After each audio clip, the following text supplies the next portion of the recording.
Halo, halo, apa kabar? Kita ketemu lagi ya, dan saya ajak Anda ngobrol bareng dengan Bung Rocky Gerung. Bung Rocky, saya tahu bahwa kalau saya sampaikan informasi ini membuat Anda jadi ilfil, Anda males untuk membahasnya. Tapi mau nggak mau ini penting saya sampaikan bahwa nanti kemudian Apa?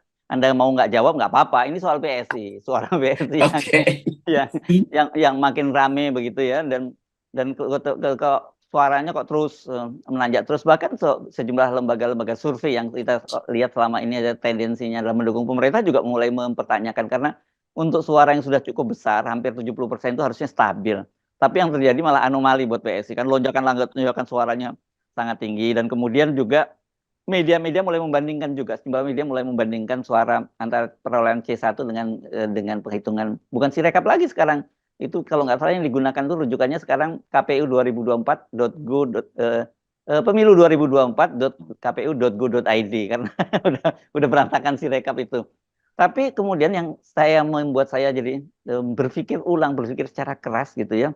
Bagaimana ya bangsa ini yang 280 juta jumlahnya, dan banyak sekali orang-orang pintar, cerdik pandai, intelektual dan sebagainya, katakanlah bahkan jenderal polisi, jenderal tentara yang macam-macam gitu, kok bisa tunduk gitu pada satu keluarga saja gitu, yang kita tahu tadinya ini keluarga yang juga datang dari keluarga biasa yang jauh, dan bukan elit politik, yang datang datang dari tepian Bengawan Solo sana gitu, Bung Rocky. Ya itu anomali itu yang orang mau baca sebetulnya secara terbalik.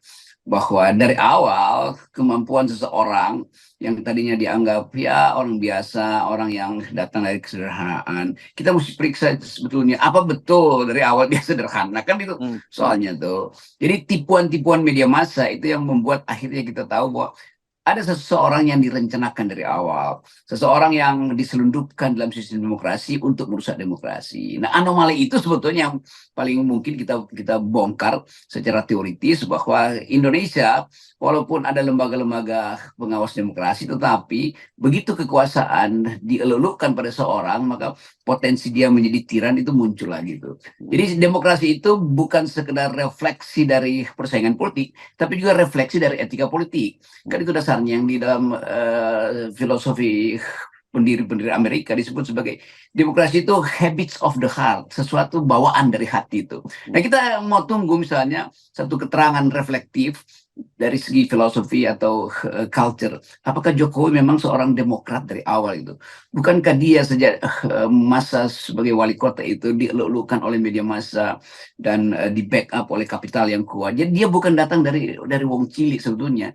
Dia menyelundupkan atau diselundupkan ke wilayah wong cilik, yaitu PDIP, dan PDIP akhirnya dia tipu juga kan.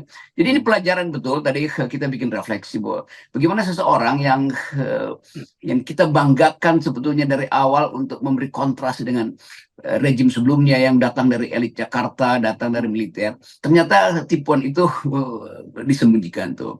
Untuk FNN dari awal nggak pernah masuk dalam Ya, tipuan itu. ya, ya. Karena sensor kita kan mengatakan bahwa kok too good to be true ya, Hmm, seseorang ya pakaiannya 200.000. Dari itu kita lihat hmm, ini hmm. apa maksudnya tuh. Kan dia tetap seorang pengusaha yang berpikir secara kapitalistis, kan itu soalnya tuh. Jadi saya kira itu permulaan yang baik untuk bikin refleksi pagi ini. Iya.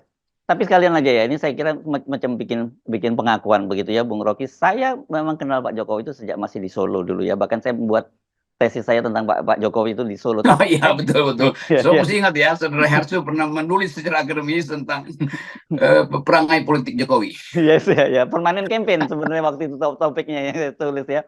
Tetapi saya alhamdulillah wa syukurillah bukan termasuk orang yang kemudian tertipu, karena saya sejak Pilpres 2014 dan 2019 tidak memilih Jokowi. Jadi saya merdeka dari beban-beban itu. Anda termasuk yang ikut mendukung ya, Bung Rocky. Saya ikut mendukung merumuskan wilayah yang kita sebut civilian value itu di Ya. dalam kan itu anak-anak UI banyak yang menulis menuliskan poin-poin. Tapi Ya. saya tahu bahwa dalam satu waktu kita lagi ketemu tiba-tiba ada pembicaraan, kok Jokowi nggak mau baca ya 120 halaman. Oke, gue bilang bikin 4 halaman. 4 halaman juga nggak dia baca tuh. Ya. Lalu itu mengingatkan saya, seperti Saudara Herso mengenal Jokowi secara akademis. Saya mengenal Jokowi itu dalam satu, ini enak juga nih kita ingat-ingat. Satu waktu saya kasih kuliah di Universitas Negeri di Solo. apa namanya, 11 Maret ya, di 11 Maret UNS. 11 Maret itu kan. Ya.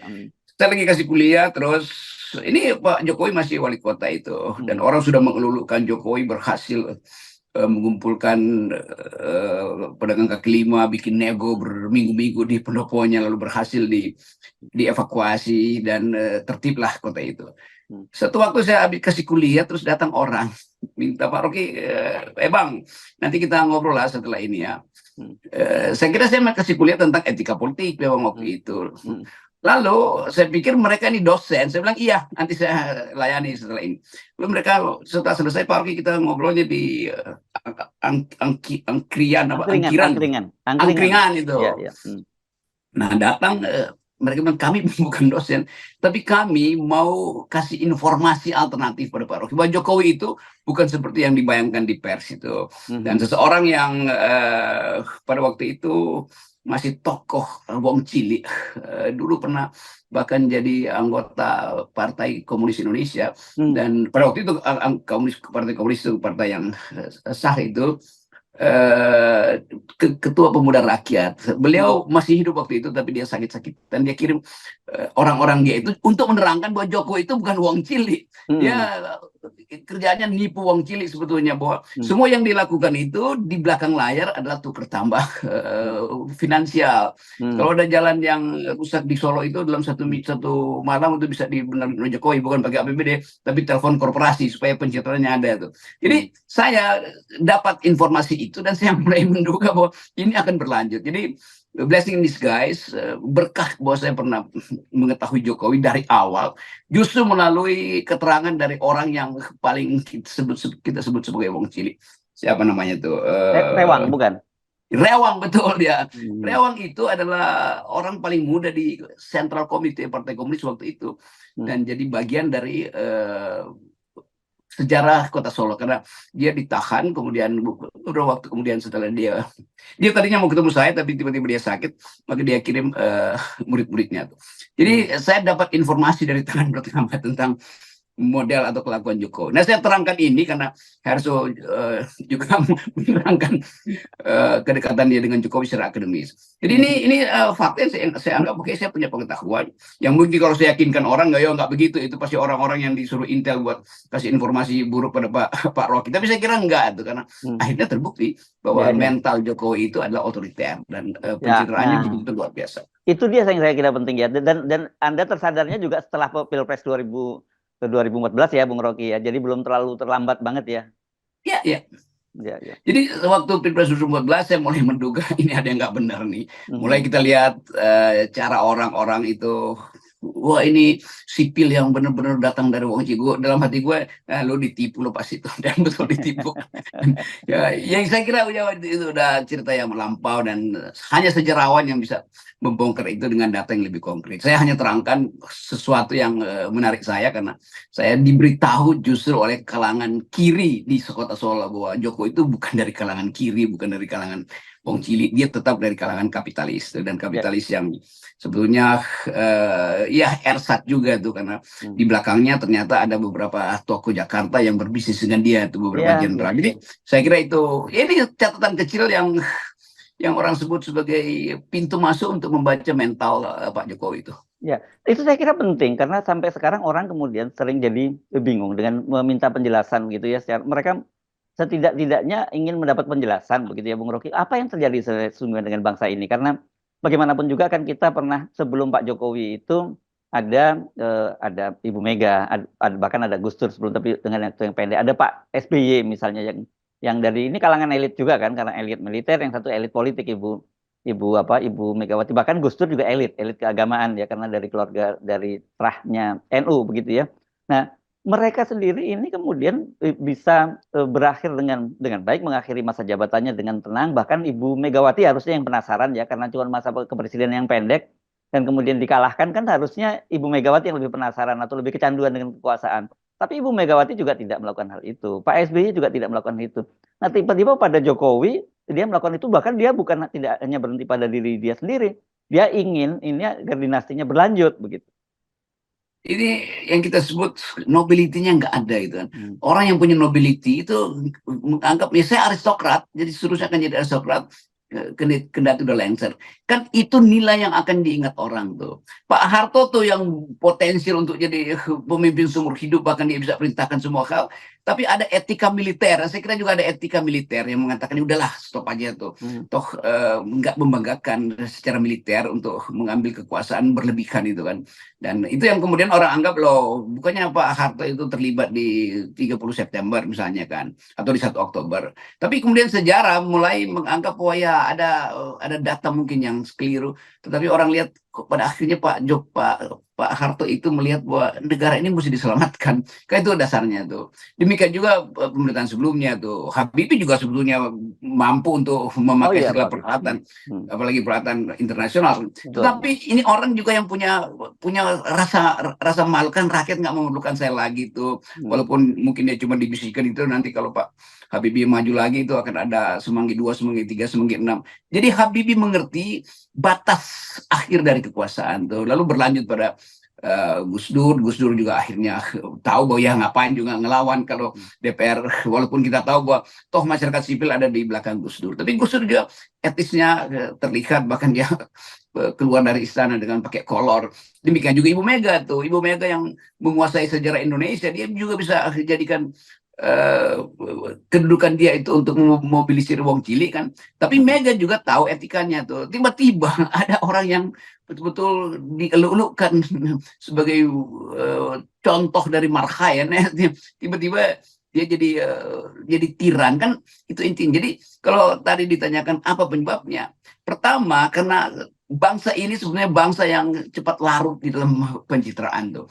Jadi semacam kebanggaan kita pada raja-raja di abad yang lalu karena pakai baju kebesaran lalu dianggap bahwa otaknya juga besar kan. Itu dasarnya tuh. Tetapi sekali lagi Jokowi itu betul-betul nggak tahu diri. Kita nggak tahu bagaimana diterangkan secara politik karena sebetulnya dia udah capai semua hal dalam 10 tahun ini. Tetapi dia takut bahwa dia akan kehilangan pamor nanti itu. Mungkin dalam pemberitaan dia nggak akan dianggap lagi, maka timbul mental otoriternya mungkin dibandingkan dengan SBY. Jokowi rasa minder karena nggak pernah diakui secara internasional. Kan itu soal-soal yang secara psikologi dia ingin wujudkan dengan menunda atau memperpanjang kekuasaannya. Dan sekarang dia berupaya supaya dia diingat melalui Gibran. Kan itu semacam sinopsis dari psikologi Pak Jokowi itu.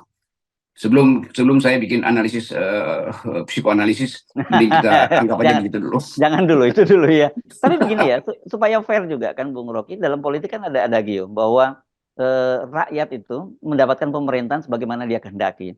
Artinya sebenarnya ada peran Bapak Jokowi seperti itu, tapi juga rakyat kita yang dengan mudah digiring semacam itu. Jadi bagaimana kita memahami situasi semacam itu, karena di satu sisi artinya sebenarnya rakyat kita itu rentan untuk dimobilisasi oleh orang-orang yang punya DNA totalitarian.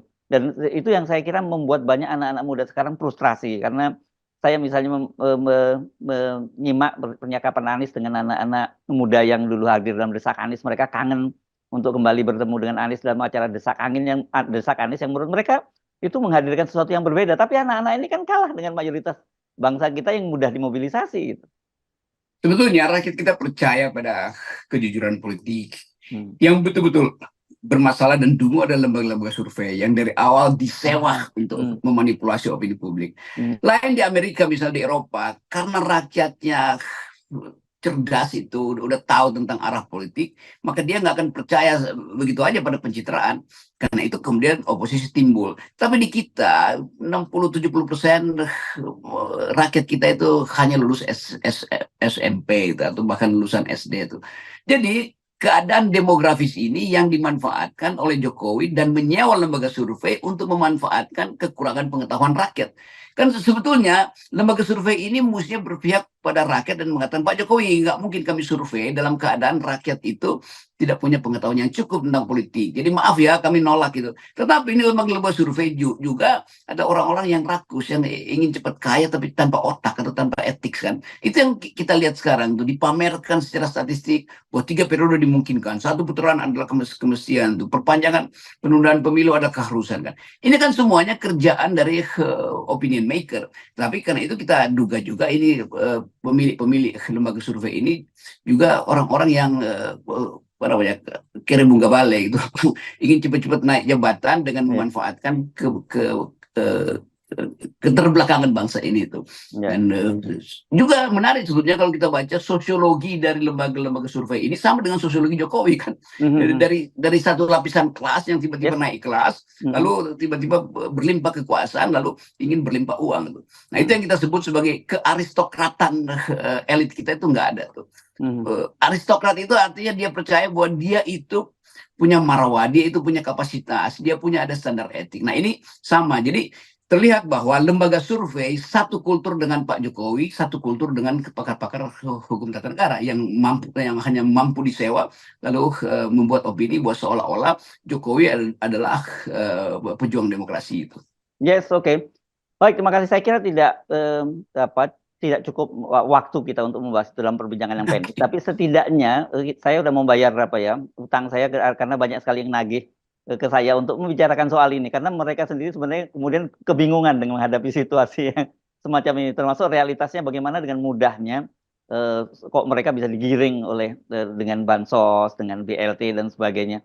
Ya itulah realitas yang harus kita hadapi saat ini. Tapi saya kira kita tetap punya optimisme ya Bung Rocky, dengan nanti di ujung terowongan itu akan tetap ada lilin yang menyala gitu ya Bung Rocky. Ya, jadi sekali lagi FNN ada tempat refleksi, tempat kajian akademis dan kajian etik. Tidak ada maksud kita untuk memprovokasi. Ya. Yes, oke. Terima kasih Bung Rocky. Kita nolkan soal provokasi. Nolkan. Ya, thank you.